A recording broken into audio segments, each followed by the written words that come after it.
Like that guy. Well, that light's not good for this dude. Hey, there's one. Hey guys, what's up? Welcome back to another one. It's so beautiful outside today. Ugh.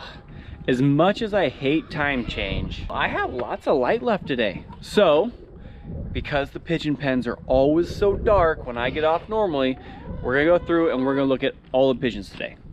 All of them.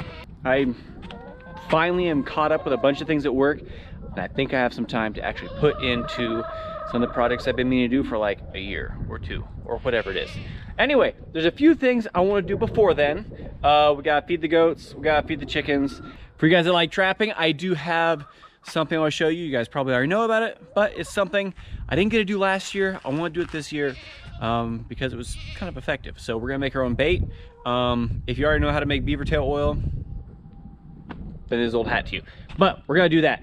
So the auction I was at the other day, oh my goodness. Anyway, there's a machete in there, which I'm gonna dig out here in a second. And I have some beaver tails right here. All right, so they've been in the freezer for a while, and then I set them outside because I was like, I'm gonna take these home and I can get them going. That didn't happen, but they will still work. So what we're gonna do is we're gonna take the machete, we're gonna chop them up into pieces. I have a glass jar that we're gonna drop them into. Actually, I'm just gonna do that and I'll explain it while I do it. So let's get into that. Now, just because the goats are gonna complain until I feed them, we're gonna go ahead and get them some grain. Hey guys, what's up? Huh? Now, a little thing about the goats. This is the last time. Oh my goodness, that was a nice shot. I appreciate that. Last time you'll probably see all of these goats together because there's a few does that have to go, and I'm sorry for all you Winston fans, but he's gonna go too. Not because I want him to. It's just, hey, if I'm gonna have a buck, in case you guys haven't caught on, the buck that I bought, old Jeep. Oh, hey, fine. Hold on. You guys are just impatient. Ah, good grief. Here, look, feed. Look at that.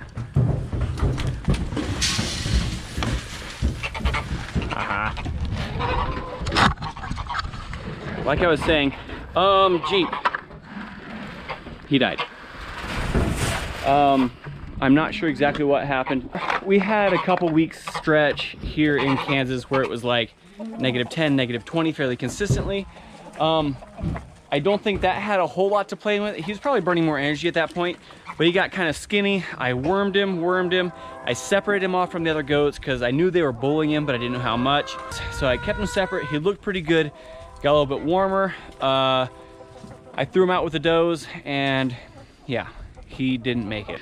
Our local sheep and goat sale is coming up.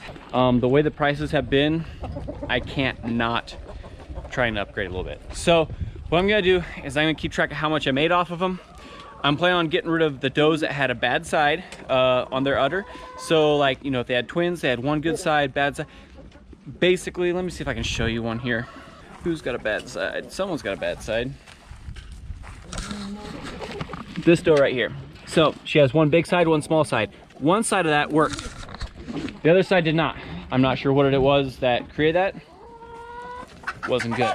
So the does, it's an undesirable trait. As far as I'm concerned, it's not a good deal.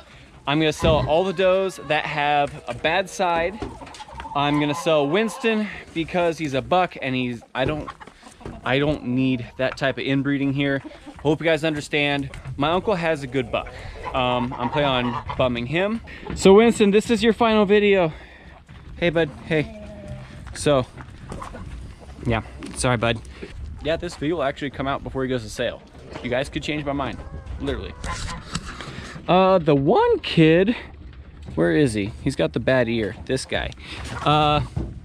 It's still a little bit on the big side.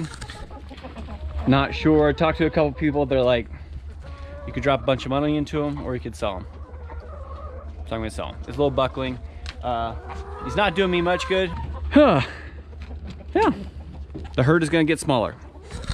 But anyway, that's not why you guys are here. Let's feed the chickens and then let's get on with the rest of the video. Actually, I'm gonna get rid of a bunch of these too. These hens here are actually like 5-6 years old. They're not laying a whole lot. So probably next chicken sale is we'll get rid of them too. Still plan on getting some geese. I have a guy who normally has a whole bunch of geese that lay a bunch of eggs and he doesn't use them all. So I'm hoping to hatch some. I might just end up buying some also, but you know, those are future plans. Oh, I'm sorry. All right. Here, ladies. Peahen. She's got to go. Just feels like I'm getting rid of a bunch of stuff here at the farm. But, you know, if there's no reason to have it and it's not serving a purpose here, then why keep it? But I've got way too many roosters. I've got really old hens. I have a peahen with no peacock. Time to get rid of some stuff and start over new, because old birds aren't gonna do me any good and roosters don't lay eggs. So, yeah, there's that. Let's get into cutting up these beaver tails now that I've got the goats quiet. Okay, to make beaver tail oil, all you need is a jar. I prefer glass. I think that works best. This jalapeno jar, I mean, it came from a place I use a lot of jalapenos. I stopped in one day, asked them if they have any 5-gallon plastic buckets or gallon glass jars that they ever, you know, throw away. And most times, if it's a small shop, they'll be like, yeah, we throw those away all the time. Would you like some? And I, you know, tell them, let me know what day, here's my number. Just give me a call or text or something like that. Let me know they're ready and I will come pick them up. That's how I got them. I mean, you can obviously buy them online too, but $2 is $2, right? So I got my beaver tails. We're gonna chunk them up. Heck of a machete, right? I mean, worth the money, I hope. It is rough though. I think people were like using it as a bat with all the chips in here. All right, so we're just gonna, this one's a little bit drier than necessary. Whoop.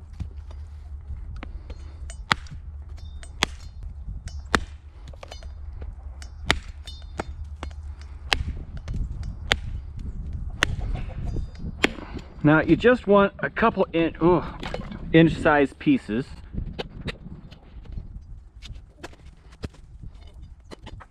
Just cut it into small chunks here.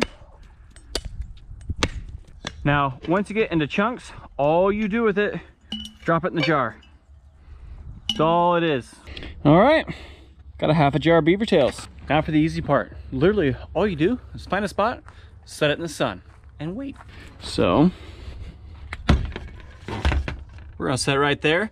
Now what happens is they start to decay and then you get a black oil on top. I'll be giving updates on that. It'll probably be every few months because it takes a little while. But we will be getting some beaver tail oil. It's a real mild attractant. It's not real harsh. It doesn't smell like super bad. It's just kind of meh. But from what my experience is with it, bobcats, coyotes, they like it. Especially if you mix it with a little bit of something else. It just gets their attention. Especially if you have some like bobcat meat or something like that, or beaver or muskrat or something, chunk that up, put it in there. Heck of a bait. I love it. Just didn't do it last year. So, yeah, there's that. All right, first we are in here with the throwbacks and the reduced homers. Now, I said something in an earlier video about somehow something getting in here. I lost a bunch. I lost 4 or 5 throwbacks and 1 of the reduced homers. Get out of here. I know you're not the one stealing pigeons, but that's okay. But yeah, not a lot going on in here. I know a lot of mates have been lost. Hopefully there's something that pairs up. This might just be a scrap job and start over something different, because this year I'm gonna try and do less things livestock wise because I just got way too spread out last year. So let's go check out old Red. Red! What's up, buddy? Still kicking it in here, huh? What's up, dude? Hey. So, a couple things happening in here. Hi, Mary. Hey. She's got 1 egg. Not as protective as she used to be, which is kind of odd. I'm not sure what's up with that. But, we do have a set of eggs here on the floor. Protective. I like it. But yeah, other than that, not a whole lot going on in the Modena Swift pen. I only have 1 Swift left. Where are you? There you are. There he is. 1 Swift left. I really like Swifts. Not sure how it's all gonna play out though. So now that it's warmer, now that I can concentrate more on my birds, now that work has slowed down, I plan on actually buckling down and getting some more pigeon content out. A lot of you guys have been asking for it. So this is kind of the update for all that. But yeah, let's go check out the big loft. We haven't looked up there in a while. All right, up here, we do have a few rollers. We've got a mookie or two. Not sure who's pairing up here. Kind of a dangerous situation, but there are some of the old cockbird homers in here. Like that guy. Well, that light's not good for this dude. Hey, there's one. Man, he's a stud muffin. I can't let them fly because I know they'll go straight back home. They're old birds, but I really think that they'd be cool. Now, there is one of the subscribers, you know who you are, that said something about being able to get me some young racers after the young bird season. So I'm looking forward to it. I'm not sure how it's all gonna play out yet. Been talking just a little bit, but I really want to get more into the racing side of things.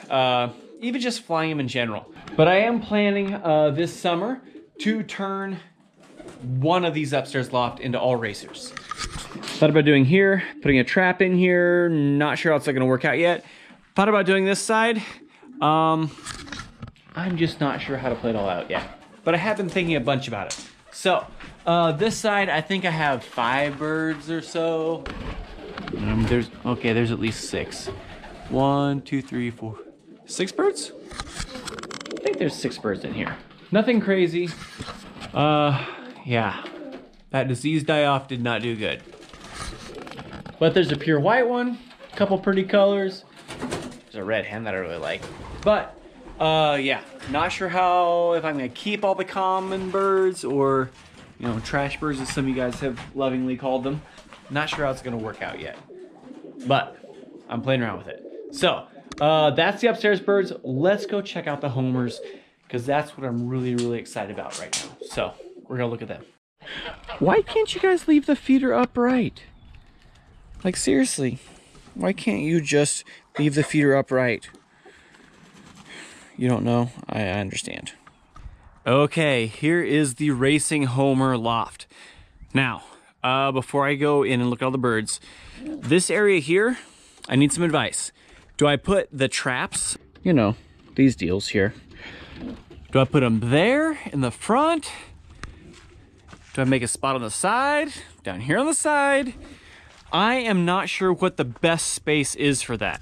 Now this loft here is what I will be flying all the young birds out of, all the pairs, all the stuff that I'm sure will come back. I've been letting these guys out a little bit. Not much. I really think that them having a nest here really helps a lot. It is paired up with the ashy cock though. I'm pretty pumped about that. You guys know how I love my red birds. But these guys, I have flown a little bit. They've been doing okay. But the hard part is for me to know that if I let them out in the morning that they don't get caught by cats because they don't have a trap. I have it right underneath this tree. I mean, this is just like Cooper's hawk heaven waiting for the birds to come by. Really not a great scenario. So I don't fly them as much as I should. So what I'm planning on doing is I'm gonna take the truck, I'm gonna hook it up to that, I'm gonna drag it out there in the pasture, sorry about the sun, and that should give them a little bit more open area to fly and just do everything. It's gonna be a little bit further for me to feed and water, but I mean, for the good of the pigeons, that seems like a great idea. So before I make a hole and start using my very, very, very poor carpentry skills to make a trap, I need your guys' help on where it should go. Yeah, I'm pretty sure that right here is the right answer. I just am not positive. So that's my master plan so far. That's what I'm hoping for. Hey guys. Hey pretty mama. Yeah. She's got 2 eggs underneath her. I don't want to bug her, but look at how pretty he is. I really like that bird. Super stoked about what can come out of that guy. But yeah, these are the homers, you know, that I can actually fly. A couple times it's been involuntary, but you know, blue bar, blue check, an ashy blue bar, and another blue check. But anyway, That is the pigeon update. But if you guys like the video and you want to see certain things, I need to know. Summer content, for some reason I got some writer's block going on. It's not writer's block, but I need help knowing what you guys want to see. So if you guys want to see pigeon stuff, if you want to see farm stuff, if you guys want to see dairy farm challenge stuff, if you want to see metal detecting, if you want to see, tell me what you guys want. I really appreciate you guys. You guys have been awesome, especially through this like real slump time of the year for me where I'm trying to get motivated back into the swing of things. I really appreciate you guys. But anyway, I appreciate you guys. I hope you guys liked the video. If you did, I'd really appreciate a thumbs up. Subscribe if you haven't, and we'll see you on the next one.